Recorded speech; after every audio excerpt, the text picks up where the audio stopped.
Salute സുഹൃത്തുക്കളെ. ഞാൻ crime branch I G ആയതിനു ശേഷം ആദ്യമായി എന്റെ ശ്രദ്ധ ആകർഷിച്ച ഒരു കേസ് അന്വേഷണം ഏതാണ്ട് പൂർത്തിയായിട്ടും കുറ്റപത്രം സമർപ്പിക്കാതെ വർഷങ്ങളായിട്ട് വെച്ചുകൊണ്ടിരുന്ന ഒരു സംഭവമായിരുന്നു.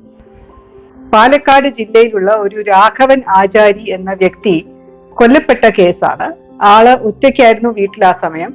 ഭാര്യയും മക്കളും കൂടെ കുടുംബക്ഷേത്രത്തിന്റെയോ മറ്റോ ഉത്സവത്തിന് പങ്കെടുക്കാനായി നാട്ടിലേക്ക് പോയി.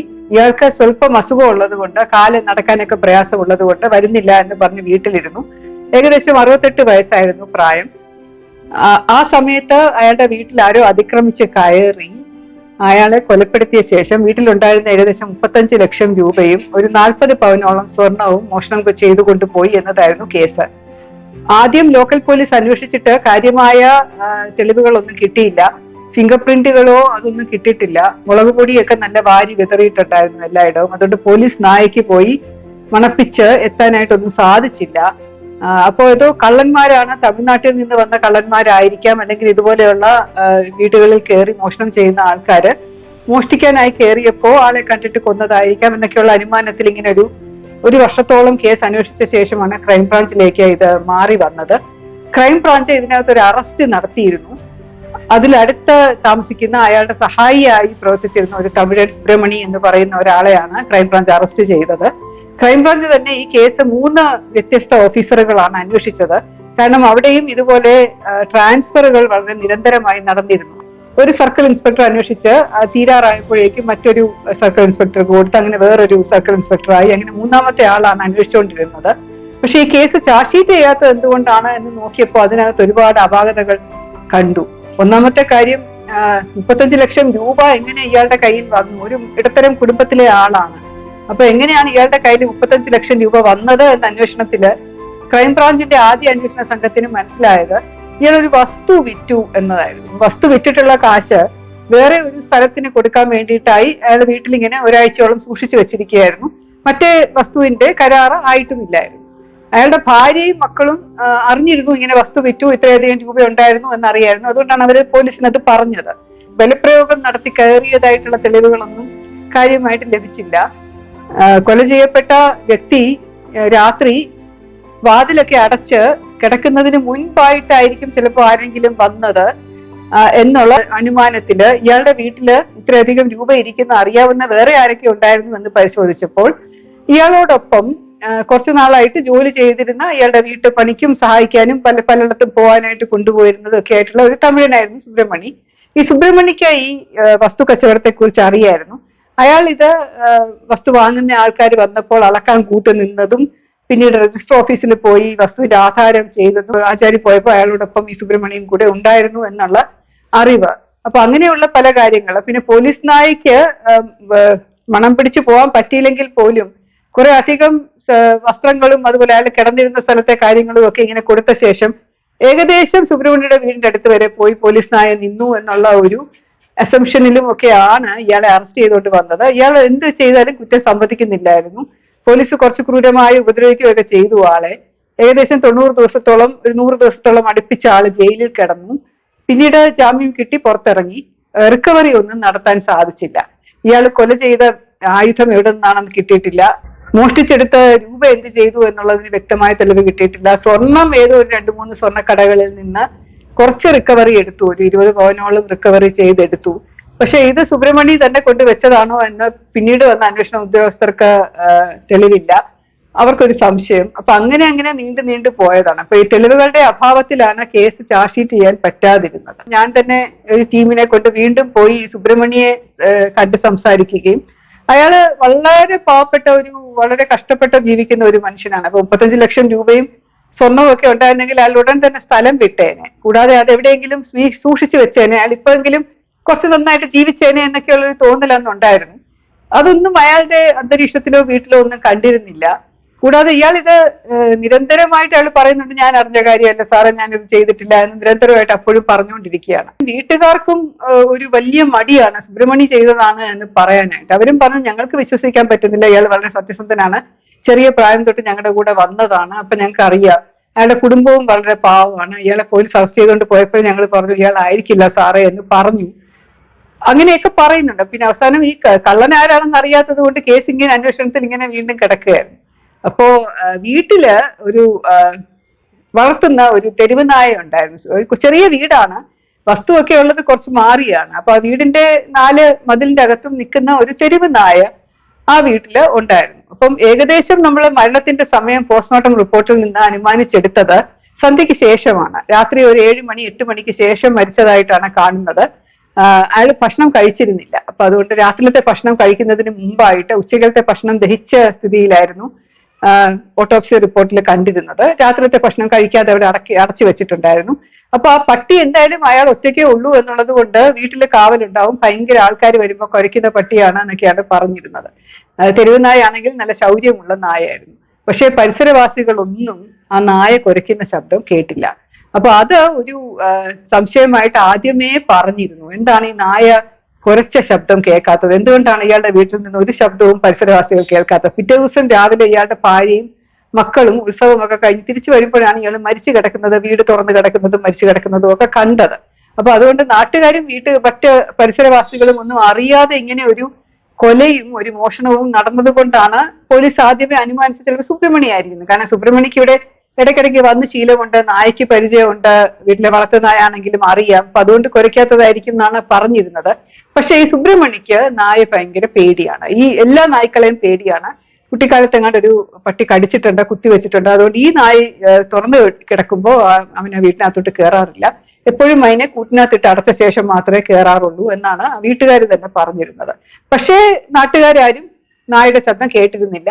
അപ്പോഴും പോലീസ് വിചാരിച്ചത്, ക്രൈംബ്രാഞ്ചും വിചാരിച്ചത് പരിചയമുള്ള ആളല്ലേ, അപ്പം ഇടയ്ക്കിടയ്ക്ക് വരുന്നതുമാണല്ലോ, അപ്പൊ നായ അതുകൊണ്ട് കൂട്ടിക്കിടന്നാലും പുറത്താണെങ്കിലും ചിലപ്പോൾ കുറച്ച് കാണില്ല എന്ന് പറഞ്ഞു. പക്ഷെ ഉറപ്പായിട്ട് വീട്ടുകാർ പറയുന്നുണ്ട് നായ കൂട്ടിലല്ലായിരുന്നു, പുറത്തായിരുന്നു. ഞങ്ങൾ വന്നപ്പോൾ ഗേറ്റും തുറന്നു കിടന്നിരുന്നു, എന്നിട്ടും നായ അവിടെ തന്നെ കറങ്ങി ചുറ്റും നിപ്പുണ്ടായിരുന്നു, അവിടത്ത് പോകാതെ. അങ്ങനെ വലിയ ആത്മാർത്ഥതയുള്ള ഒരു നായാണ് അത്. വീട്ടുകാരനുമായിട്ട് ഭയങ്കര സ്നേഹമായിരുന്നു എന്നൊക്കെ പറഞ്ഞപ്പോൾ വീണ്ടും ഒരു രീതിയിൽ വേറെ ആർക്കൊക്കെ ഈ വസ്തു കച്ചവടത്തെ കുറിച്ച് അറിയാം, 35 ലക്ഷം രൂപ വീട്ടിലിരിക്കുന്നു എന്നുള്ള കാര്യം അറിയാം എന്ന് പറഞ്ഞ് നോക്കിയപ്പോ ഇയാൾ പുതിയതായി വാങ്ങാൻ ഉദ്ദേശിക്കുന്ന വസ്തുവിന്റെ സ്ഥലത്തിന്റെ ഉടമസ്ഥന്റെ സുഹൃത്തായ ഒരാള് ഇവരുടെ ഒരു അകന്ന ബന്ധുവാണ്.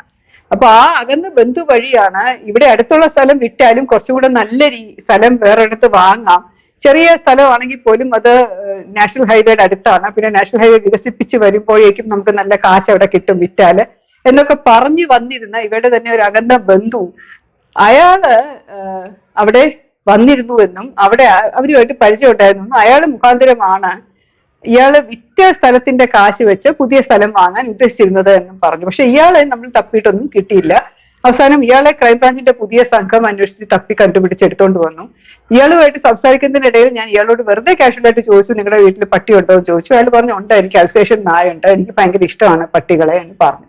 അപ്പൊ അത് കേട്ടപ്പോ പെട്ടെന്ന് എനിക്ക് മനസ്സിലൂടെ ഒരു ആശയം തോന്നി. ഞാൻ പറഞ്ഞു, നിങ്ങൾ എപ്പോഴും ആ വീട്ടില് പോകാറുണ്ടല്ലോ, ഒരു ആചാര്യയുടെ വീട്ടിൽ, അപ്പൊ അവിടെ ഒരു നായെ കണ്ടിട്ടുണ്ടോ? ഇതിപ്പം അയാൾ സമ്മതിച്ചു, ഉണ്ട് കണ്ടിട്ടുണ്ട്, കൂട്ടിലാണ്, പക്ഷെ എന്നാലും എനിക്ക് വലിയ ഇഷ്ടമാണ് ആ നായെ എന്ന് പറഞ്ഞതനുസരിച്ച് അപ്പൊ തോന്നിയ സംശയത്തിന്റെ പുറത്ത് ഇയാളുടെ ആ സമയത്തുള്ള പണമിടപാടുകളും ഏതൊക്കെ രീതിയിൽ അയാൾക്ക് പൈസ അങ്ങോട്ടും ഇങ്ങോട്ടും ക്രയവിക്രയം ചെയ്തു എന്നൊക്കെ അന്വേഷിച്ചു വന്നപ്പോൾ ഇയാൾക്ക് കുറച്ചധികം കാശ് ആ സമയത്ത് വന്നിട്ടുണ്ട് എന്ന് മനസ്സിലാക്കി അങ്ങനെ അയാളെ അറസ്റ്റ് ചെയ്യുക. എനിക്ക് തോന്നുന്നു സതീഷ് എന്നോ മറ്റോ ആണ് അയാളുടെ പേര് എന്ന് തോന്നുന്നു. അപ്പൊ അങ്ങനെ തെളിയിച്ച ഒരു കേസ് വളരെ യാദൃച്ഛികമായി തെളിയിക്കുകയും അത് ഇയാൾ കുറ്റം സമ്മതിക്കുകയും പിന്നീട് സുബ്രഹ്മണി കുറ്റവിമുക്തനാവുകയും ഇയാൾക്കെതിരെ കുറ്റകൃത്യം ചുമത്തി സ്വത്തും പൈസ എടുക്കാൻ പറ്റിയില്ല, കാശ് ഇയാൾ ചെലവാക്കി, പക്ഷെ ഇയാള് സ്വർണം എവിടെ കൊണ്ട് വെച്ചു, എവിടെ വിറ്റു എന്നുള്ളതെല്ലാം മനസ്സിലാക്കി അയാൾ മുഴുവൻ സ്വർണവും റിക്കവർ ചെയ്തെടുത്ത അയാളുടെ വീട്ടിൽ നിന്ന് കിട്ടിയ ഒരു സ്വർണത്തിന്റെ മാല, അത് മരിച്ച ആചാര്യയുടെ ഭാര്യ ഞാൻ കഴുത്തിലിട്ടിരുന്ന മാലയാണെന്ന് തിരിച്ചറിഞ്ഞതായിരുന്നു ഏറ്റവും വലിയ തെളിവ് ഇതിനകത്ത്.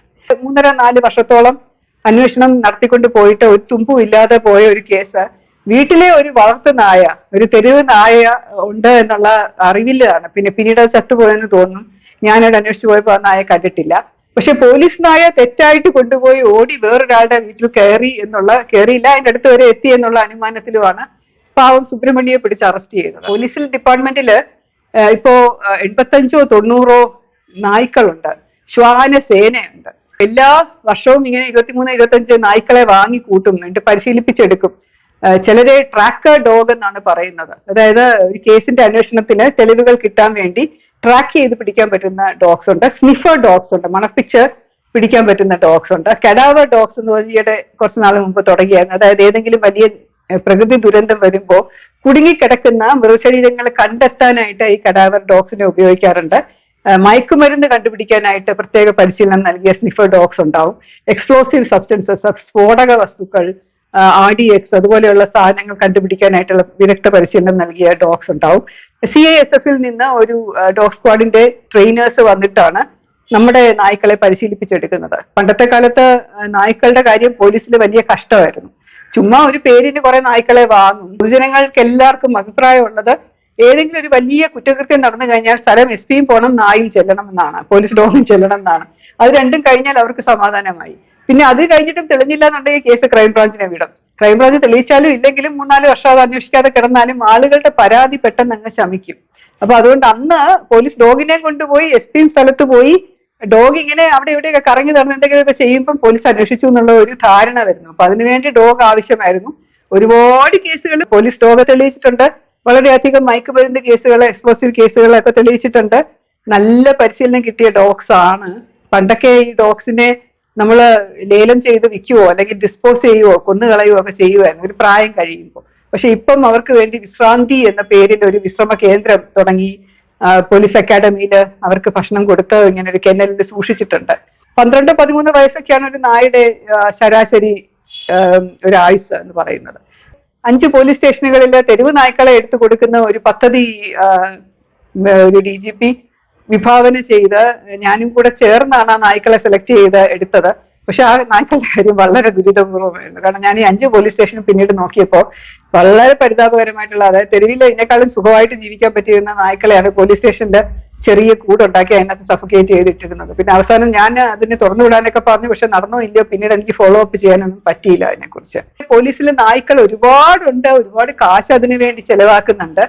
പക്ഷേ ഞാൻ SCRBയില് ADGP ആയിട്ടിരുന്നപ്പോൾ വെറുതെ എടുത്തു വെച്ച് നോക്കി നായ്ക്കൾ കാരണം ശിക്ഷിക്കപ്പെട്ട കേസുകൾ ഏതൊക്കെയാണ്. സെക്ഷൻ 45 എവിഡൻസ് ആക്ട് പ്രകാരം expert opinion R valid in court. കോടതി വിചാരണയുടെ സമയത്ത് ഒരു വിദഗ്ധ ഒപ്പീനിയൻ എന്ന് പറയുന്നത് തെളിവായി മാറുന്നത് 45-ാം സെക്ഷൻ വകുപ്പ് പ്രകാരമാണ്. അതനുസരിച്ചാണ് ഡോഗ് സ്ക്വാഡിലെ പട്ടികളും ഹാൻഡ്ലേഴ്സും തെളിവ് നൽകേണ്ടത്. പക്ഷെ നായ്ക്കൾക്ക് കോടതിയുടെ കൂട്ടിനകത്ത് കയറി എന്ന് പറയാൻ പറ്റില്ലല്ലോ ഒന്നും.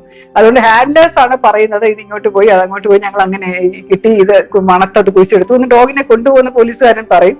കൂടാതെ കണ്ടു നിൽക്കുന്ന പരിസരവാസികളെ കുറച്ചുപേരെ വിറ്റ്നസ് ആയിട്ട് ചേർക്കുകയും ചെയ്യും. പക്ഷെ ഇതൊന്നും കോടതി ഇതുവരെ അക്സെപ്റ്റ് ചെയ്തതായിട്ട് കാണുന്നില്ല. ഒരു കേരള ഹൈക്കോടതിയുടെ ഒരു ഉത്തരവ് തന്നെയുണ്ട്, നായ്ക്കളുടെ തെളിവ്, ഡോഗ് സ്ക്വാഡിന്റെ തെളിവായിട്ട് സ്വീകരിക്കാൻ പ്രയാസമുണ്ട് എന്ന് പറഞ്ഞിട്ട്.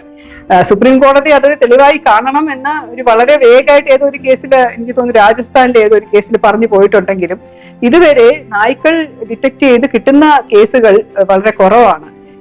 കിട്ടും, നമുക്കൊരു തുമ്പ് കിട്ടും, പക്ഷെ എന്നാലും അത് തെളിവായിട്ട് കോടതിയിൽ കൊണ്ടുപോകാനായിട്ട് പറ്റാത്ത അവസ്ഥയാണ് ഉണ്ടാവുന്നത്. പക്ഷേ വീട്ടിൽ വളർത്തിയ ഒരു തെരുവ് നായ കാരണം ഇങ്ങനെ ഒരു വലിയ ഒരു സംഭവം, ഒരു ഡിറ്റക്ഷൻ ഉണ്ടായത് ഞാൻ എപ്പോഴും അത് പറയാറുണ്ട് അതേക്കുറിച്ച്. പിന്നീട് ക്രൈംബ്രാഞ്ചിൽ ഇരുന്നുകൊണ്ട് തന്നെ ആന്റി ടെമ്പിൾ തെഫ്റ്റ് സ്ക്വാഡ് ഉണ്ടാക്കി. വിഗ്രഹമോഷണങ്ങളും അമ്പലമോഷണങ്ങളും തടയാൻ വേണ്ടിയിട്ടുള്ള ഒരു സ്ക്വാഡ് ഉണ്ടാക്കി. എല്ലാ വിഗ്രഹമോഷണ കേസുകളും ക്ഷേത്രമോഷണ കേസുകളും ഈ സ്ക്വാഡിന്റെ കീഴിൽ കൊണ്ടുവന്നപ്പോ ഞാൻ DGPയോട് ഒരു സജഷൻ പറഞ്ഞിരുന്നു, നമുക്ക് തെരുവ് നായ്ക്കളെ ക്ഷേത്രത്തിന്റെ ചുറ്റുമതിലിന്റെ ചുറ്റും ഇങ്ങനെ വിന്യസിച്ചു കഴിഞ്ഞാൽ അവരൊന്ന് 2-3 ദിവസം ഒരു ചോറൊക്കെ കൊടുത്താൽ മതി, അവരവിടെ നിന്ന് പോവാതെ നിന്നോളും. ഈ മോഷണം കുറഞ്ഞു കിട്ടും. അവരാരെല്ലാം കൂടെ പോയാലും കുറച്ച് ബഹളം ഉണ്ടാക്കുകയും രാത്രി കിടക്കുന്ന ആരെങ്കിലും ഉണ്ടാവുമല്ലോ ക്ഷേത്രത്തിനകത്ത്, അവര് വന്ന് നോക്കി അത് എന്താന്ന് വെച്ചാൽ ചെയ്യുകയും ചെയ്യും. 2-3 ക്ഷേത്ര മോഷണ കേസുകളെ കുറിച്ച് പിന്നീട് പറയാം. പക്ഷെ എന്റെ ഈ സജഷൻ, നായ്ക്കളെ ക്ഷേത്ര പരിസരത്ത് വളർത്തണം എന്നുള്ള സജഷൻ DGP മാത്രമല്ല ക്ഷേത്ര ഭാരവാഹികളും ഈശ്വര വിശ്വാസികളും ഭക്തജനങ്ങളും ഘോരമായിട്ട് എതിർത്തു. അപ്പൊ അങ്ങനെ അത് നടക്കാതെ വന്നു. പക്ഷെ എന്നാലും റെയിൽവേ സ്ലീപ്പേഴ്സിലൊക്കെ വണ്ടികളൊക്കെ കൊണ്ടിടുമ്പോ അതിനകത്ത് തെരുവ് നായ്ക്കളെ അവര് റെയിൽവേ ഡിപ്പാർട്ട്മെന്റിന്റെ തന്നെ ഗാർഡുകള് ഭക്ഷണം കൊടുത്ത് വളർത്തി അവിടെ ഒരു സുരക്ഷിതത്വം ഉണ്ടാക്കാൻ ശ്രമിച്ച ഒരു കാര്യമൊക്കെ എനിക്ക് അറിയാം. അപ്പൊ അതുകൊണ്ട് തെരുവ് നായ്ക്കൾ ഒരുപാട് ഗുണം ചെയ്യും. നമ്മൾ പിടിച്ച് കൊല്ലുമ്പോൾ ഓർക്കണം, അവരെ വീട്ടിൽ കൊണ്ടുപോയി ഒന്ന് വളർത്തി കഴിഞ്ഞാൽ ചിലപ്പോ മോഷണം നടക്കാതിരിക്കുകയോ അല്ലെങ്കിൽ ഒരു മോഷണം നടന്നു കഴിഞ്ഞാൽ തെളിയിക്കാൻ പറ്റുകയോ ചെയ്യുന്ന പല കാര്യങ്ങളും നമുക്ക് പോലീസിന് കിട്ടും എന്നുള്ളത്. സസ്നേഹം, ശ്രീലേഖ.